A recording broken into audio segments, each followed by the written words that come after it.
Hello students, welcome back to my YouTube channel Alpha Square. Today's my topic is physical properties of elements. After long time ये period आ रहा है, ये lecture आ रहा है मेरा, क्योंकि 2-4 दिन से मेरी तबीयत भी खराब है।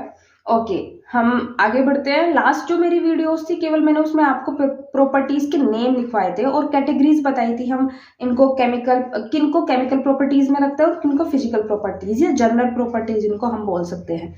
अब मैं उन्हीं फिजिकल प्रॉपर्टीज के बारे में डिस्कशन करेंगे, बट आज जो मेन और बेसिक प्रॉपर्टीज है हमारी और बहुत इंपॉर्टेंट है, उन 5 प्रॉपर्टीज को लूंगी और इससे नेक्स्ट वाली वीडियोस में मैं उसकी नेक्स्ट जो 5 होंगी जो इंपॉर्टेंट होती है, ऑब्वियस बात है, तो उनको लेंगे। जैसे कि फर्स्ट 5 प्रॉपर्टीज बोलो या जो मेन इंपॉर्टेंट प्रॉपर्टीज है उनके बारे में हम सीखेंगे और जानेंगे कि होता क्या है, और इनके ट्रेंड को जानेंगे कि हमारा मेन मोटिव तो ट्रेंड को ही जानना है।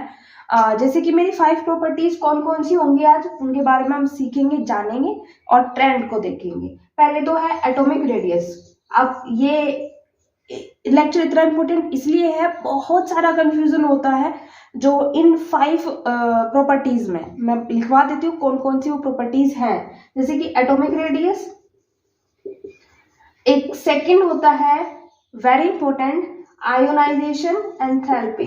आयोनाइजेशन एंथैल्पी या हम एनर्जी बोल सकते हैं, ठीक है। थर्ड है electron affinity. Electron affinity very important, बहुत इंपॉर्टेंट होती हैं ये physical properties.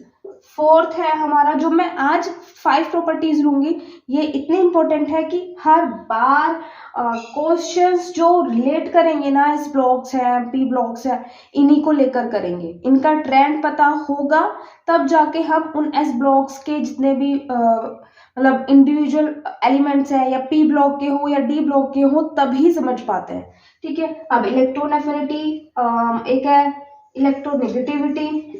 Electronegativity and 5th है मेटेलिक कैरेक्टर। मेटेलिक कैरेक्टर, ये वाली हमारी आज की जो मेन टॉपिक रहेगा वो इनमें से रहेगा। हम जानेंगे कि इनका ट्रेंड वर्क कैसे करता है हमारे पीरियोडिक टेबल में। पहले तो हमें पता हो एटॉमिक रेडियस क्या होती है। देखो, रेडियस या एटॉमिक रेडियस मतलब कि एटम की रेडियस, और एटम की रेडियस यानी कि एटम के जो मिड में है, मतलब बिल्कुल सेंटर में है, न्यूक्लियस होता है, और न्यूक्लियस के जो चारों तरफ है वो इलेक्ट्रॉन्स चक्कर लगाते रहते हैं। हम उस थ्योरीज को अभी साइड रखेंगे क्योंकि हमें एक जनरल ऑब्वियस सा ना अपना एक कॉन्सेप्ट बनाना है, अपने माइंड जो थिंकिंग प्रोसेस को बढ़ाना है। किसके लिए? ताकि हमें इन बॉन्डिंग्स वगैरह को समझा आसान हो जाए, इजी हो जाए, क्योंकि जितना आप कॉम्प्लिकेटेड तरीके से समझेंगे वो उतना ज़्यादा कॉम्प्लिकेटेड हो जाएगा। तो अभी हम एक तरीके से 2D समझ रहे हैं, 3D समझ ही नहीं रहे, मतलब क्वांटम लेवल वाइज नहीं समझ रहे हैं, ठीक है। तो हमें ये पता है न्यूक्लियस होता है, न्यूक्लियस के चारों तरफ इलेक्ट्रॉन चक्कर लगाते रहते हैं। अब चक्कर लगाते हैं तो जो वैलेंस इलेक्ट्रॉन होता है, वैलेंस इलेक्ट्रॉन कौन से होते हैं? जो आउटर मोस्ट ऑर्बिट के इलेक्ट्रॉन्स होते हैं उनको वैलेंस इलेक्ट्रॉन बोलते हैं। आई होप ये आपको पता हो, ठीक है। फिर भी इधर देखो, जैसे कि ना न्यूक्लियस होता है, न्यूक्लियस के चारों तरफ इलेक्ट्रॉन चक्कर लगाते हैं और इनकी ऑर्बिट्स बढ़ती जाती है या उतनी भी रहती है। तो जैसे जैसे इनकी, जैसे यहाँ पे है 7 तक हो सकती है, 7 तक ऑर्बिट्स अभी तक नॉन है, क्योंकि 118 एलिमेंट्स हमें पता है। तो आउटर मोस्ट इलेक्ट्रॉन, जैसे मान लिया इसमें एक इलेक्ट्रॉन है और यहाँ से यहाँ तक की जो डिस्टेंस है, ये डिस्टेंस, ये रेडियस कहलाती है, एटॉमिक रेडियस, ठीक है। तो इसका ट्रेंड हमारे पीरियोडिक टेबल में कैसा होगा वो हम समझेंगे। उससे पहले मैं इन सभी के बारे में हल्का सा इंट्रो दे देती हूँ, ठीक है। जैसे कि ये आया आयनाइजेशन एंथैल्पी। आयनाइजेशन एंथैल्पी क्या होती है कि आयनाइजेशन मतलब कि आयन बनाना, किसका? किसी एलिमेंट का। अब कैटायन एनायन नहीं, आयन, उसको आयनाइज करना जैसा वो है, ठीक है। जैसे कि ये इलेक्ट्रॉन अगर मुझे निकालना हो, अगर ये वाला इलेक्ट्रॉन मुझे निकालना हो तो क्या ये अपने आप निकल जाएगा? नहीं, थोड़ा सा पुश करना पड़ेगा। या ये मान लो कि हम एक किसी भी चीज को तोड़ रहे हैं, तोड़ने में तो हमें थोड़ा सा पुश करना पड़ेगा, एनर्जी लगानी पड़ेगी। तो जिसकी वजह से जो इसी जो कॉन्सेप्ट को नाम रखा गया आयोनाइजेशन एंथैल्पी या आयोनाइजेशन एनर्जी क्यों बोलते हैं, क्योंकि ये वो मिनिमम एनर्जी होती है, मिनिमम एनर्जी की भाई किसी को तो बिल्कुल हल्का से लगाया टूट गया और किसी को बहुत जोर लगाने पे तोड़ना पड़े, तो वो मिनिमम एनर्जी रिक्वायर्ड मतलब एक इलेक्ट्रॉन को रिमूव कराने में, रिमूव वाली इलेक्ट्रॉन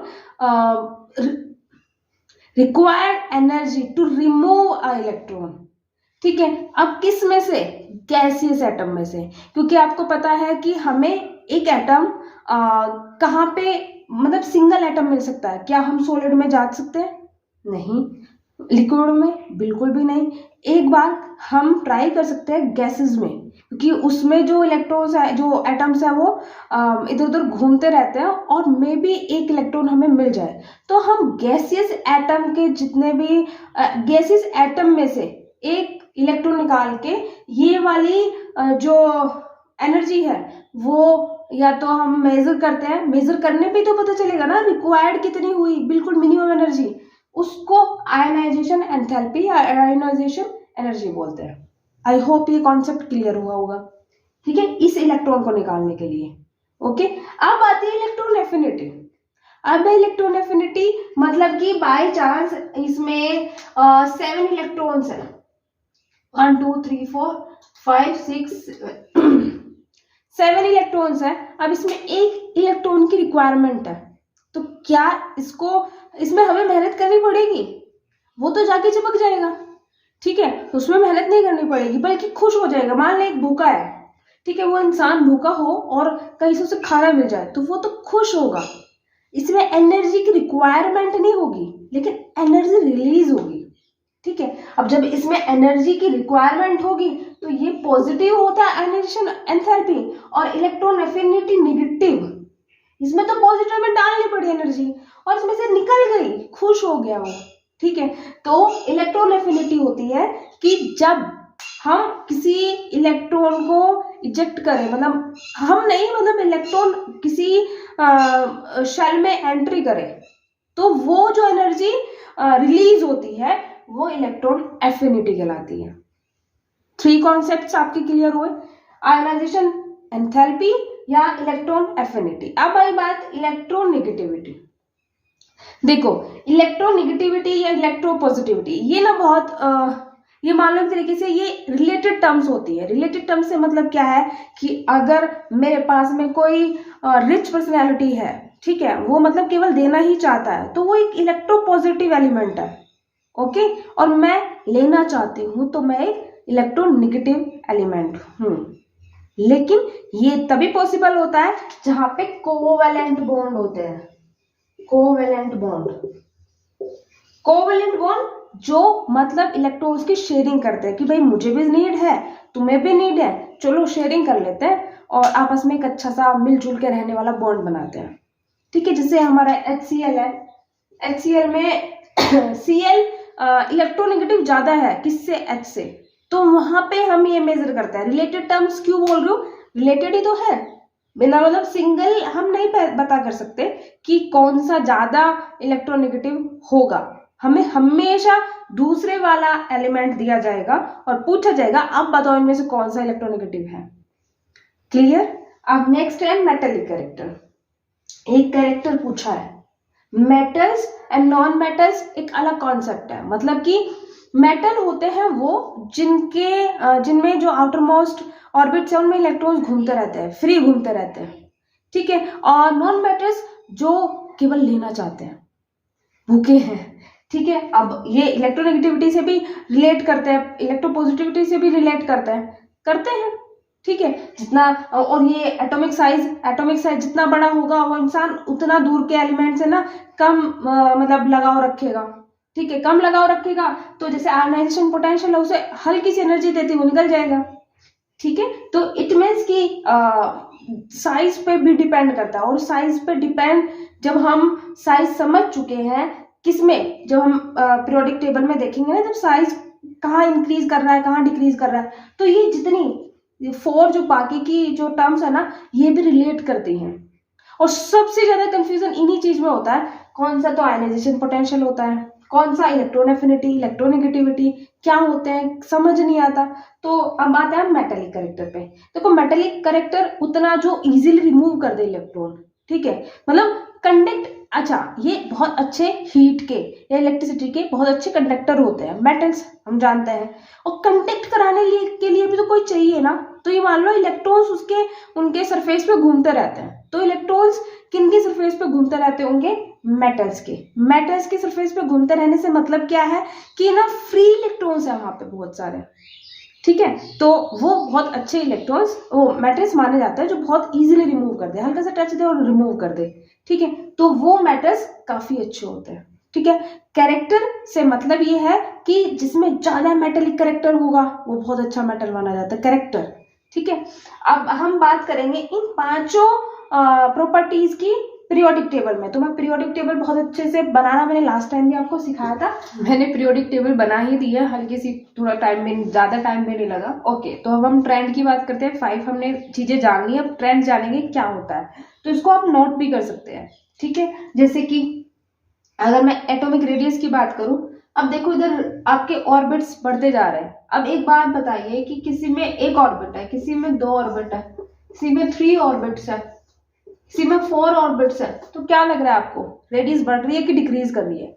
अगर बढ़ रही है तो ट्रेंड समझ लो कि ऊपर से नीचे तक एटॉमिक रेडियस का ट्रेंड क्या हो जाएगा, इंक्रीज करेगा, इंक्रीज करेगा। डन। नेक्स्ट है आपका लेफ्ट टू राइट, आपका इंक्रीज करेगा कि डिक्रीज करेगा? अब ये डिक्रीज करेगा। आप पूछो मैम एटॉमिक नंबर तो बढ़ता जा रहा है, इलेक्ट्रॉन्स बढ़ते जा रहे हैं, तो रेडियस क्यों नहीं बढ़ रही? देखो आप नोट करो कि सेकंड ऑर्बिट है ना, तो सेकंड मतलब केवल 2 ही ऑर्बिट में काम, 2 ही ऑर्बिट यूज करके हम पूरे सेकंड पीरियड के जितने भी एलिमेंट्स हैं उनको फिल कर सकते हैं, समझे? जैसे मान लिया मैंने फ्लोरीन की बात किया, फ्लोरीन में 9 इलेक्ट्रॉन्स होते हैं, तो फर्स्ट में 2 इलेक्ट्रॉन होते हैं, बाकी में हमारे 1 2 3 4 5 6 7 8 एंड 9, 1 2 3 4 5 6 7 इलेक्ट्रॉन्स मैंने फिल कर दिए सेकंड ऑर्बिट में, जबकि 8 इलेक्ट्रॉन्स तक आ सकते हैं सेकंड ऑर्बिट में।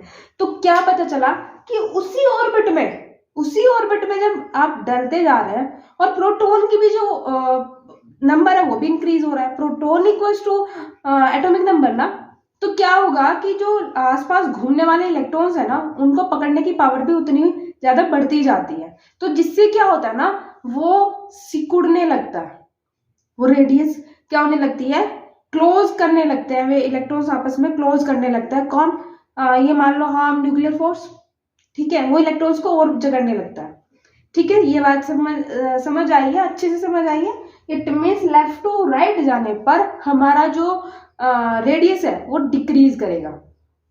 मैं फिर बता देती हूँ कि जैसे जैसे हम लेफ्ट टू राइट हम बढ़ते जाते हैं, वैसे वैसे क्या होता है कि ऑर्बिट्स, उसी ऑर्बिट्स में ना इलेक्ट्रॉन्स एंट्री करते जा रहे हैं, ठीक है। अब जब उसी ऑर्बिट में इलेक्ट्रॉन एंट्री करते जा रहे हैं, मान लिया कि किसी को एक को ना घूमने की बहुत अच्छे से जगह मिल रही है, मतलब एक रूम मिले या फिर मान लो एक टाइल्स मिल गई और बहुत अच्छे से वो अपने आप को फ्री फील कर रहा है, तो हाँ वो अच्छे से रह सकेगा। बल्कि उसी ऑर्बिट में या उसी जगह उसी प्लेस पे 4 और खड़े कर दिए तो वो क्या हो जाएंगे, आपस में सिकुड़ के रहेंगे, क्योंकि उससे ज्यादा जगह है नहीं उनके लिए, ठीक है। वो आपस में मिल के रहेंगे और क्योंकि और अच्छे से न्यूक्लियर फोर्स बढ़ता जा रहा है, वो उनको बांध के रखे हुए हैं, समझ आई?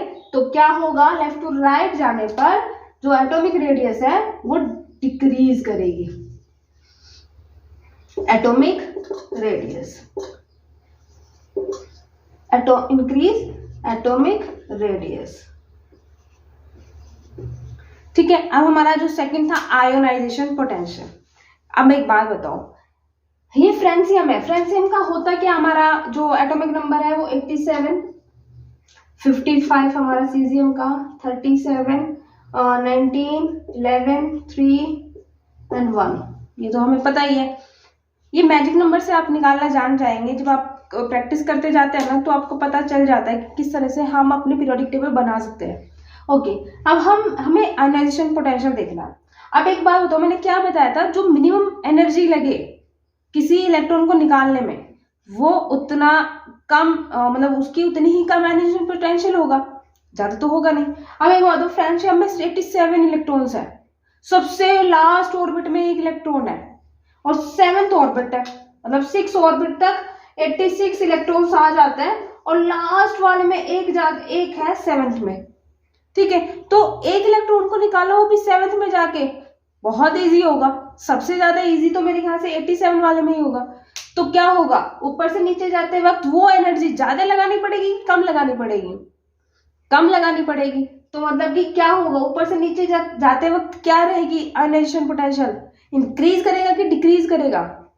ऑफ कोर्स डिक्रीज करेगा, क्योंकि एनर्जी कम लगेगी। एनर्जी ज्यादा लगती तो हम इंक्रीज बोलते हैं, ठीक है। डिक्रीज क्यों? क्योंकि जो एनर्जी लगी है ना वो बिल्कुल मिनिमम लगी है। तो क्या होगी आयनाइजेशन पोटेंशियल? बिल्कुल मिनिमम, यानी कि अब ये अपोजिट हो गया। और जितने भी मैं आगे बताऊंगी ना वो सारे अपोजिट ही है, सिवाय एक मेटेलिक कैरेक्टर को छोड़ के। क्योंकि मेटेलिक कैरेक्टर भी इस तरह डिपेंड नहीं करता है, वो मैं थोड़ा सा आगे डिस्कस करेंगे। अब सेकंड हमारी प्रॉपर्टीज भी पता चल गई। अब हमारी थर्ड प्रॉपर्टी कौन सी है? Electron affinity. ट्रेंड सेम है। अच्छा, मैंने अभी आयनाइजेशन पोटेंशियल का लेफ्ट टू राइट नहीं बताया ना, ठीक है, लेफ्ट टू राइट समझिए। लेफ्ट टू राइट में इंक्रीज करेगा। क्यों करेगा इंक्रीज? देखते हैं। ये तो हमें समझ आएगा ना रेडियस का। ओके, अब ये नीचे जाने पर एनर्जी डिक्रीज, मतलब कि एनर्जी बिल्कुल मिनिमम लगेगी 87 पे, और यहाँ पे एनर्जी सबसे ज्यादा है। क्यों? क्योंकि एक इलेक्ट्रॉन निकालना बहुत मुश्किल हो जाएगा। ये तो भूखे हैं, ये अपने में से ही कैसे दे दे? समझ रहे हैं ना? ये तो फ्लोरीन वगैरह तो नॉन मेटल्स है, ये कैसे दे दे अपने में से? ये तो वैसे ही नहीं फ्री, मतलब इनके पास तो फ्री इलेक्ट्रॉन्स है, ये तो देने को बैठे हैं, ठीक है। तो मिनिमम एनर्जी तो यहाँ लगेगी, ये तो देने को बैठे हैं, लेकिन इनको यहाँ से निकालने के लिए काफी ज्यादा मशक्कत करनी पड़ जाएगी आयनाइजेशन वाले को। तो आयनाइजेशन पोटेंशियल सबसे ज्यादा यहाँ इस तरफ जाने पर इंक्रीज करेगा, इंक्रीज, और यहाँ पे डिक्रीज। सेकंड पता चल गया जो हमारा ट्रेंड है किसका?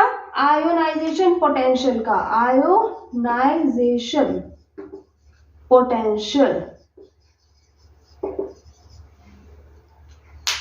ठीक है। ये कलेक्टिव इंफॉर्मेशन है, मैंने पूरे यूट्यूब पे देखी है, पूरा लेक्चर आप समझोगे तब हमें समझ आती है, ठीक है। अदरवाइज इस तरह से कोई नहीं समझा रहा अभी तक तो। ओके, अब आते हैं हमारे पास में electron affinity. Electron affinity, electron affinity, electron affinity क्या बताई थी मैंने कि हम मतलब किसी मतलब एलिमेंट में एक इलेक्ट्रॉन जब डल जाए, ठीक है, तो वो जो एनर्जी रिलीज करेगा वो इलेक्ट्रॉन एफिनिटी में रखी जाती है। समझ आया? अब एक बात बताइए, क्या ये लेना चाहेगा? नहीं, बिल्कुल भी नहीं। तो क्या होगा इसका ट्रेंड? ये तो क्या देना ही चाहता है, ऊपर से नीचे तक के तो ये देना चाहते हैं, ये सभी देना चाहते हैं। मैं इधर की बात करूँ, ये सभी देना चाहते हैं। मेटल्स हैं ये, क्योंकि ये नॉन मेटल्स है, और वो भी नॉन मेटल में से कौन से है नॉन मेटल्स? ये मान लो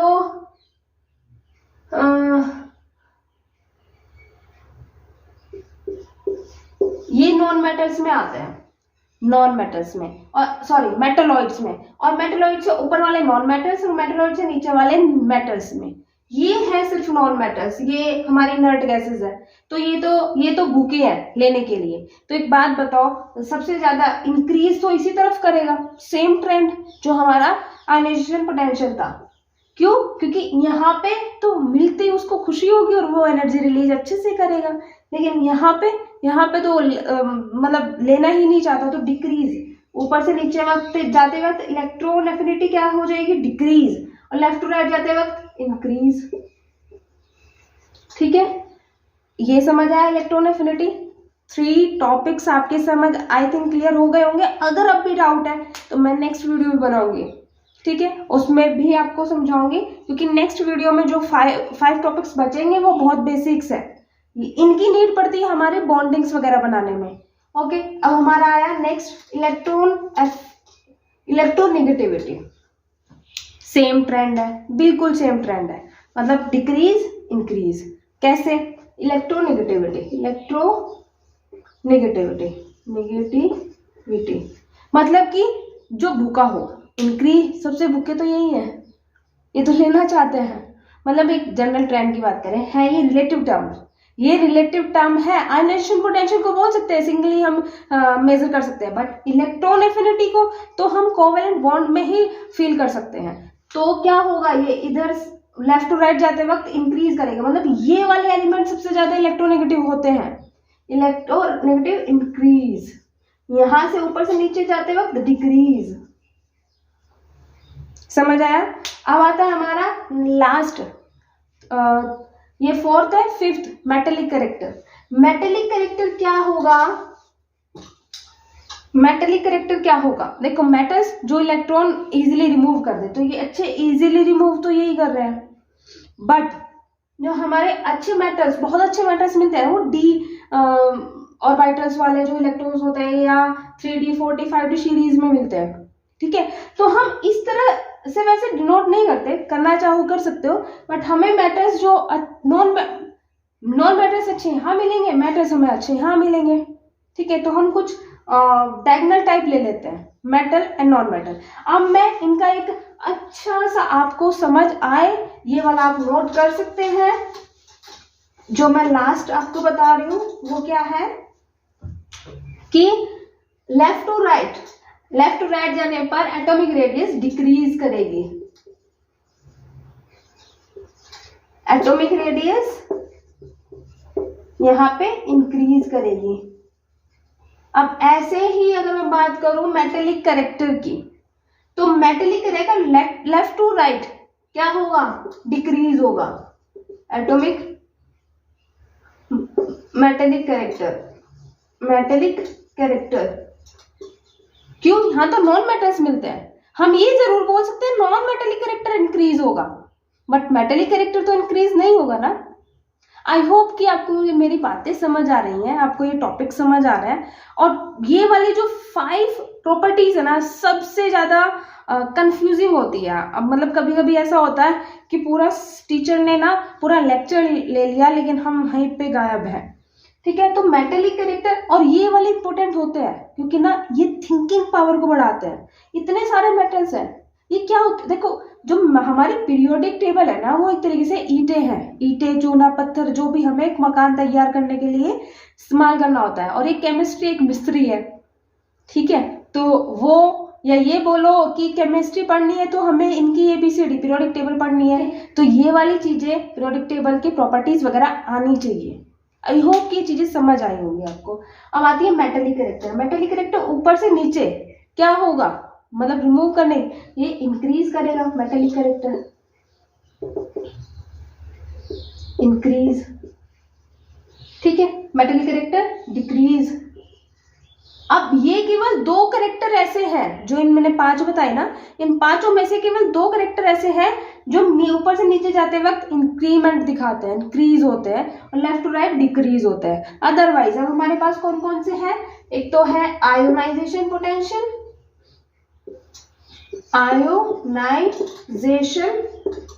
पोटेंशियल,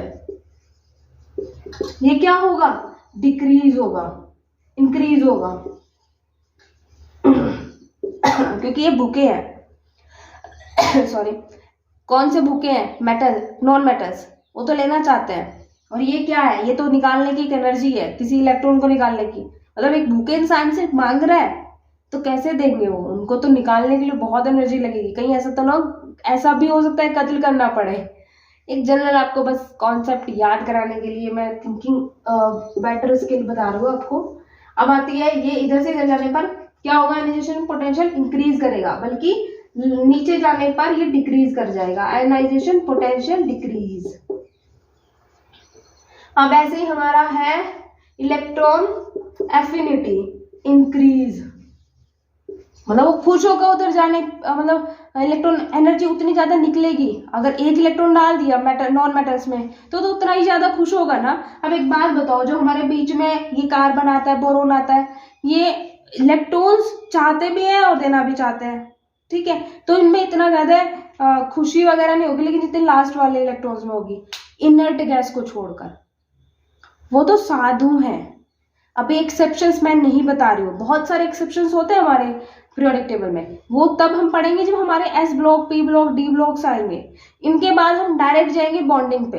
बट इसके बाद मैं एक लेक्चर और लूंगी जो हमारी 5 बची हुई फिजिकल प्रॉपर्टीज है उनका, और जो हमारा ट्रेंड्स केमिकल प्रॉपर्टीज पर डिपेंड करता है, वो अगर हम बात करें उनकी कहाँ पे, S block, P block, D block में, वो तब बहुत ज़्यादा अच्छा रहेगा। तो हम पर्टिकुलर जब एस ब्लॉक्स के बारे में बात कर रहे होंगे या पी ब्लॉक के, तब मैं केमिकल प्रॉपर्टीज भी बताऊंगी, क्योंकि हर किसी एलिमेंट की केमिकल प्रॉपर्टी डिफरेंट होती है।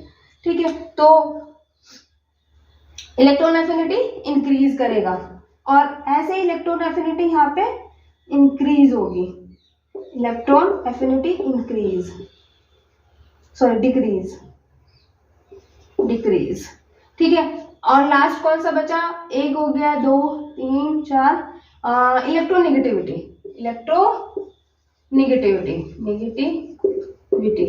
तो ये क्या होगी इधर पे, इंक्रीज। सबसे ज्यादा इलेक्ट्रोनेगेटिव कैरेक्टर इधर होता है, मतलब कि ये जो हमारे फ्लोरीन है या कार्बन है या हमारा ऑक्सीजन है वो लेना चाहते हैं। ठीक है, इलेक्ट्रोनेगेटिविटी इंक्रीज और इलेक्ट्रोनेगेटिविटी डिक्रीज।